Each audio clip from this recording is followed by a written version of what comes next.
Hey guys, sorry, it's been a while. Life's been busy, and I really haven't had the inspiration to work on videos here. But when inspiration does strike, I hit while the iron's hot.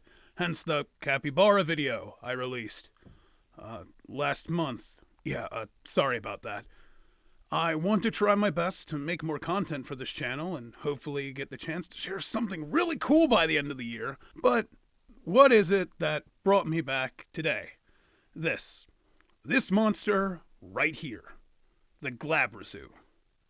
Wait. A Glabrezu? Why? It was a long time ago now, but I used to post these rambles a lot more frequently, and they initially started around my first 5e campaign, where I was a player, and the last fight I had with my first PC of that campaign. I detailed it, a lot more try-hard and with a far worse microphone right here after it happened. But the Glabrezu essentially was the beginning of a death spiral that led to a near total party kill, with only our party monk surviving. Over 6 years had passed since that moment. I've run 300 sessions, give or take, and been in just as many as a player. We've been across many campaigns, worlds, systems, and killed our fair shares of gods and godlike things. But there is one thing.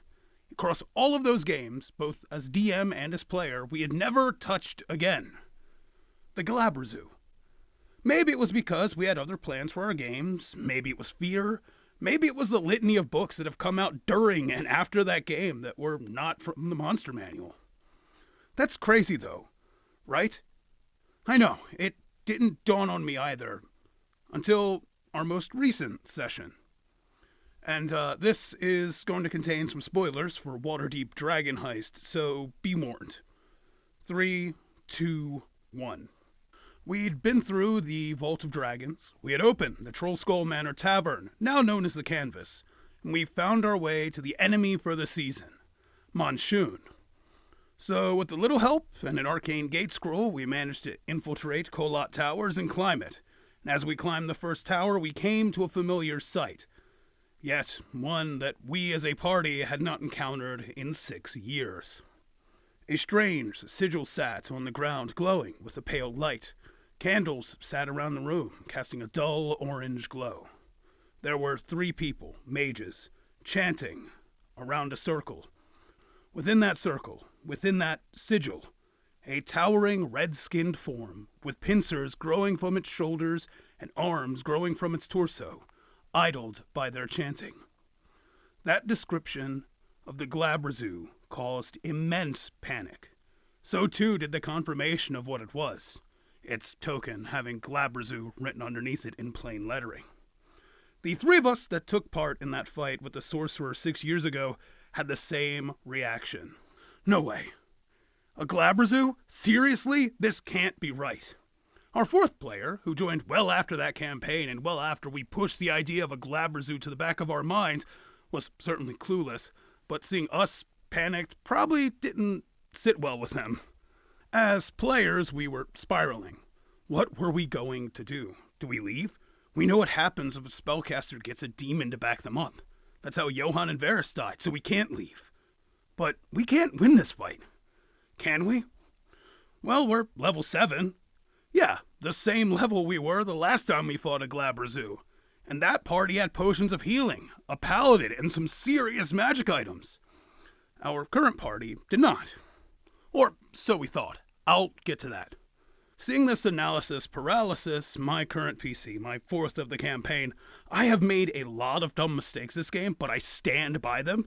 Not knowing what a Glabrezu was, well, I, who played her, did, asked our mages, a sorcerer and a bard, if they had anything big, which the sorcerer's immediate response was, no. Which led to a, what mage does not know fireball comment?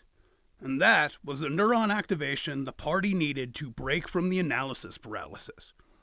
We still had the last bead from the necklace of fireball from the bombing plot earlier in the adventure, and our bard had procured one through a good find magic item roll during downtime. So, how are we going to do this? My fighter's reply was, go big, which was a neat bit of foreshadowing, but I'll get to that. Our sorcerer threw their bead of fireball, and the bard, knowing we needed to go big, grabbed 2 and threw them. That's 2 instances of fireball, one third and the other 4th level, and a massive explosion rang out through the tower. The mages were swallowed in the blast, but the Glabrezu, being what it was, shrugged off most of the heat and began to pursue us further down the tower. And our terror returned. That was until the bard pulled free a staff and hit the Glabrezu with a wall of ice, blowing several charges in the process, knocking it down further through the tower, through a gap in the floor, and then initiative was rolled. And my fighter raged. Yeah, they're also a barbarian, and leapt down onto the Glabrezu. Can you see why I'm on my 4th PC? The party from the level above peppered it with arrows and nerfing spells. Hexes from the sorcerer and bard, who both have some warlock levels, both the fiendish patrons, both of which happened after our characters met in game, and whose patrons already took a portion of the dragon horde. I'm sure that's fine. And even a hunter's mark from our ranger, who to this point feigned knowing any magic. Great call by our newest player, by the way. It was a badass reveal. My Rune Knight then went big to escape the Glabrezu's grapple, and we managed to put it down after just 2 turns of combat, though probably doing so from all the previous damage that came before the dice were rolled. For the 3 of us that suffered against the Glabrezu 6 years ago, it was a moment of catharsis, a sign of our growth as players, from 5e newbies to those who knew the system far better and knew that just like in Pokemon, sometimes you have to mix status moves in with the attacking ones. For our 4th player, it was a chance to continue to show how awesome their PC is, which, seeing as our 4th is the most inexperienced in the group, is always a plus. And for our DM, it was a great sign of his own growth, and his ability to conserve the aura of a monster we had not seen in 6 years. As always, thanks for watching, stay hydrated, be good people, and happy rolling.